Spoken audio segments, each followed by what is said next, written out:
The fans, I thought that was impressive. You guys know how we approach it each week. That was the Super Bowl for us. But sometimes certain opponents, certain fan bases won't show up like that. And we don't have that problem here at Penn State. Week in and week out, the fan base shows up. And not only that, all types of discussions out there about possible bad weather, thunder, lightning. This doesn't happen. So we don't take it for granted whatsoever. We've got the best fans in America, and it is special. And I know I've been here 11 years now, but I do not take it for granted whatsoever. It is awesome. So I want to thank the fans. The game in general, really kind of in all three phases. A school record, 718 yards, 409 yards passing, 309 yards rushing. School record for first downs. Defense only gave up 67 yards, the eighth fewest since 1947. I love how we managed the clock at the end of the first half. We had all three timeouts available. We went down and scored. We burned the timeouts. They threw an incompletion on the first play, stopped the clock. We were able to use some timeouts, get the ball back, go down and score again. I thought that was significant. We were more efficient today on offense. We were still explosive. I think we were 80% on third down, which was big. We didn't do a great job with the turnover. Really kind of a tough situation. With Bo in the game, I think they called a twist, which is what you do a lot of times when you're trying to defend quarterback draw or quarterback running game, and the defensive end just twisted right into it. There's no way you're going to see it. The kid made a hell of a play, but we didn't win the turnover ratio. That was probably the one thing that we didn't do a great job of. But we had much better balance on offense. We were able to distribute the ball to a ton of different players. Ty Warren is the best tight end in college football. The tight end position isn't supposed to be about receiving yards. It's about complete players, blockers, receivers, rushers, throwing the ball. He threw a touchdown. I told him it was one of the ugliest touchdown passes I've ever seen, but it went for a touchdown, which is all that matters. We still got to clean up some penalties, too many penalties. But overall, probably the most important thing is our veteran players played well enough to get a ton of guys in the locker room on the field who deserve to play. And that's going to be great film for us to teach off of. That's going to be great film for us to learn from. And then, we are obviously going to enjoy this for a couple hours and then get into next week. The last thing I'll say from the fans, we need this place rocking next week. I'm calling for white out energy. Everybody got me? That could be all your headlines. I'm writing your headlines. I'm the editor. White out energy next week. My man's shaking his head. No. Yeah. No. So I go white out and I paused. You guys are waiting. Energy. So that's going to be big next week. We need this place rocking. But we're going to enjoy this for a couple hours and then grade the film and then get going on our next opponent. So open up the questions. Raise your hand. We'll get a mic to you. We'll go with Mark and then Rich. James, was Tom in the box? And if so, what went into that decision and how do you think it went? It was his first time up here. I know it's only a few games that he's been on the staff, but just you take us through that. Yeah, I thought it went really well. I brought it up last week about going up into the box. Tom hadn't been up there in a long time as a head coach. And I just think some of the things that he's done as a head coach, he doesn't need to do here anymore as a defensive coordinator. And he thought about it. Ultimately, it was his decision. Didn't want to do it last week, but wanted to do it this week. And I don't know if he'll be up there next week, but it's something to consider. It's something to consider. So I do think I'm a big believer that as a play caller, the best place to call the game, just truly call the game, is upstairs. If you're having to manage emotions and leadership on the sideline, we've got a ton of really good coaches. So in terms of just calling the game, I think it's the best place to do it. There's some other things that I'll get into maybe later on Tuesday with you guys But I thought it was really good, and then we'll have some discussions this week and see if it makes sense for our next opponent. Rich, then Jared. Did I answer? Did you have something else? Yeah. Yes, sir. James, to your right. Right here. Sorry. It's okay. Against a team like this and a game like this, is it difficult to gauge how much progress you made? And do you feel like your team is ready for Big Ten play? It's interesting because you play this type of opponent and everybody thinks it's just going to be easy, right? Like, they still got scholarship athletes, and I know they've had some struggles this year, but they came out here and fought. And we started out a little bit slower than I would have liked, but overall, I thought we took a really good step. We went on the road and won in a tough environment. I think West Virginia won today.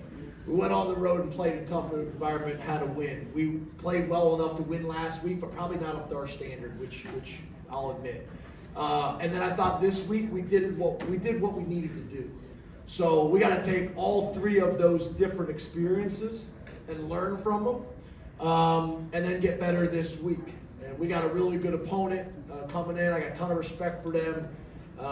It's going to be a heck of a game, but I do think we've done what we need to do up to this point. Hasn't always been perfect, but there's a lot of places in the country right now that would love to be 1-0 this week and 3-0 for the season. So I'm happy with that, but there'll be a ton of things that we're still going to have to get cleaned up for next week, to your point, Richard. Jared, then Tyler. Right here, Coach Frank. Jared, how are you? Good. I have to thank you for giving us all the quotes we need in your opening statement. There you go. Thank you. But You're very welcome. Yeah, that 718 number. I know a lot of us were talking about the change of the offense from last year to this year.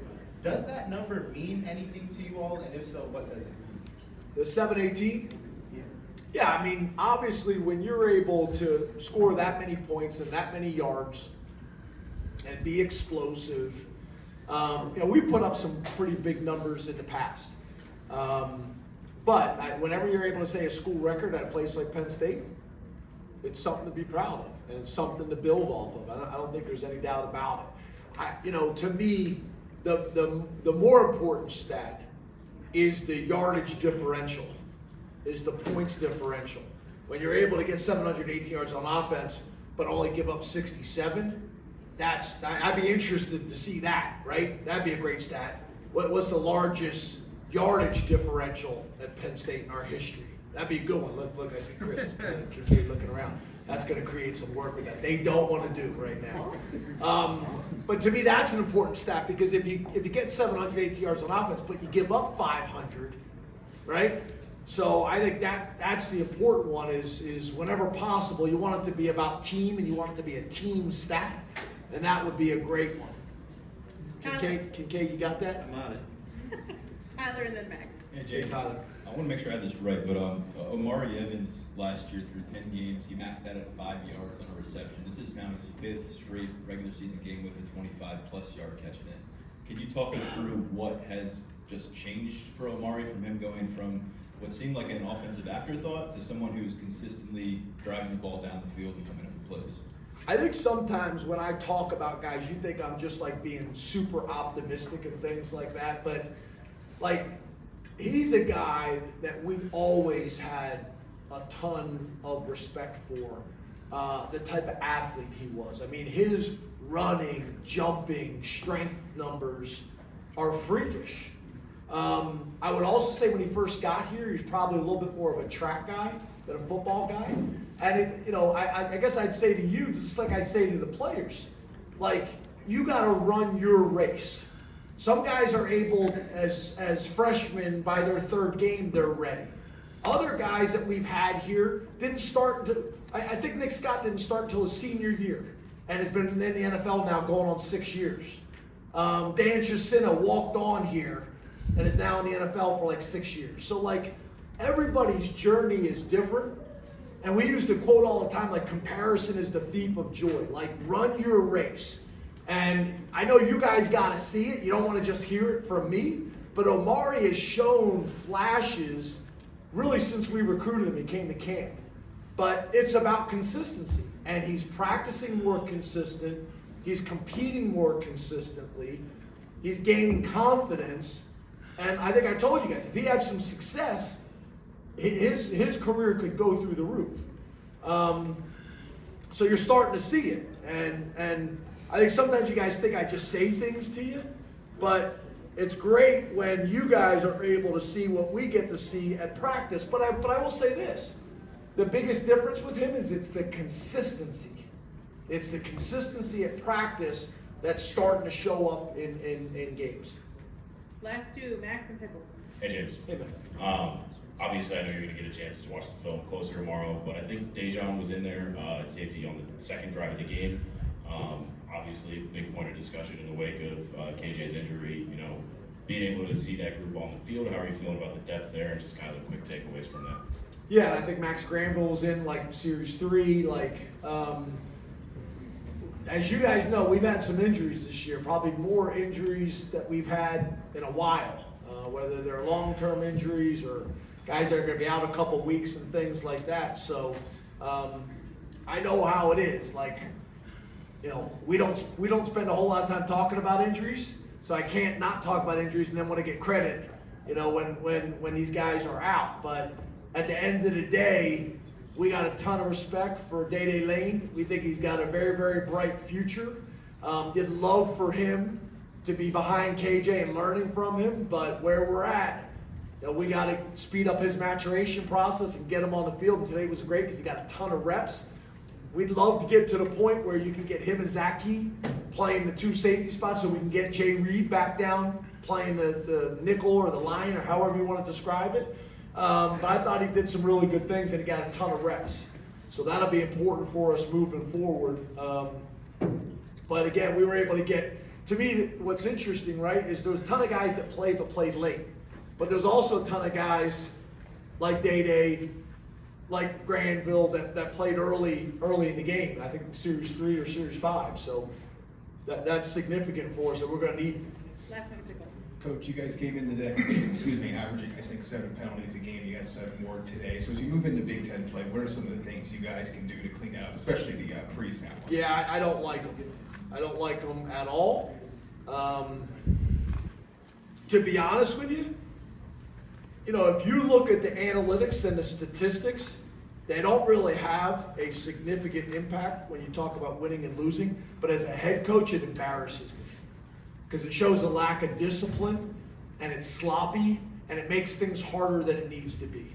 We end up, you know, making a drive on offense harder. We end up, you know, everything for us on offense and on defense, just like everybody else across the country, is you want to be ahead of the sticks. If it's 1st and 5 because you jumped off sides on defense, you're not going to get the sacks you want.